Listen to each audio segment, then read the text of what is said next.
Hi, my name is Deborah White-Sanchez, and I want to talk to you about deliverance from demons. Now, when I first got delivered from demons, I went to the web looking for sites for testimonies from people like me, and I really couldn't find any. I had a hard time, and it seems to be more on the internet about deliverance than it used to be, but it's still not a lot of testimonies. And so I want to give you my testimony of how I was delivered from the spirit of sexual lust. I even wrote a card. I'm gonna get it wrong. Sexual lust. It was about 10 years ago, actually, when this happened. And what had happened was I just got desperate for God. I got desperate for God because I would come home, pull up in front of my house, and I wouldn't go in because I knew my daughters would be fighting probably. And I knew that I had messed my children up and I couldn't fix them because I had messed them up, because I was messed up. And if I'm messed up, how am I going to fix something if I'm messed up? And I just got desperate for God.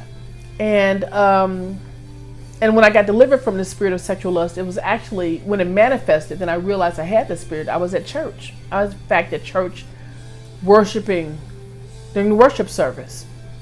I had a job and I worked part-time on Sundays.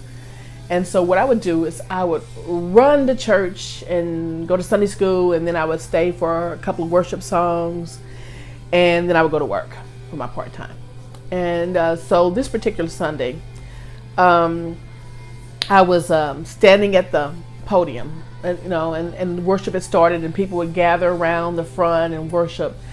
And I was standing up at the front worshiping the King, and I turned back, look, because more people were coming, and I was watching a crowd that was getting, and I saw this guy that I had met maybe 3 years earlier, and I called him the boxer guy. I hadn't seen him since the time I met him. In fact, he took me and a lady that I was kind of familiar with, and a guy that I was in a destructive, sinful relationship with, through a boxer's workout, and they worked their core. And I said, oh, that's the boxer guy. So I'm turning around, worshiping the King. And I just kind of turn back around, and the man's clothes fall off of him right there in the sanctuary. And I turn my eyes real quick, and the people were still worshiping God, worshiping the King. And I said, so I turned to look again. It happened the second time, so I turned real quick again. And I said, oh my God, oh my God, oh my God, oh my God. And I knew it was me because nobody else was tripping. If this man was standing there naked like I saw him, everybody would have been looking, but it was only me looking crazy. And so this voice spoke to me so plainly and said, why? You didn't even get a good look.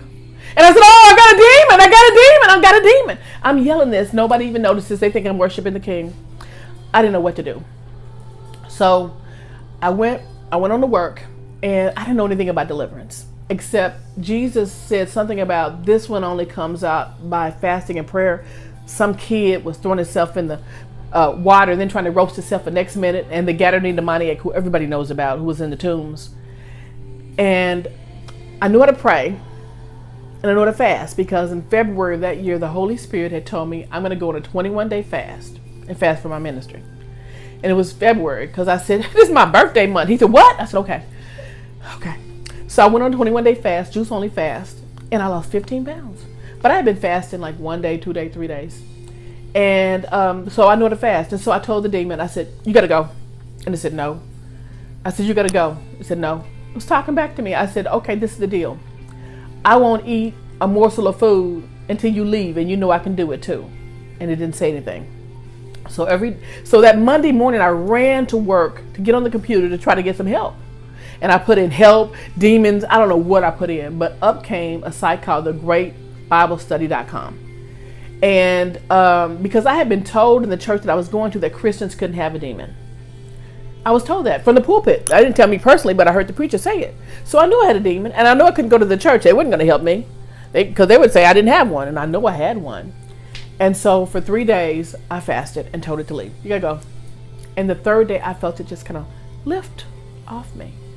And I said, I wonder if I got any more demons. And I heard this shh coming from around me and inside me.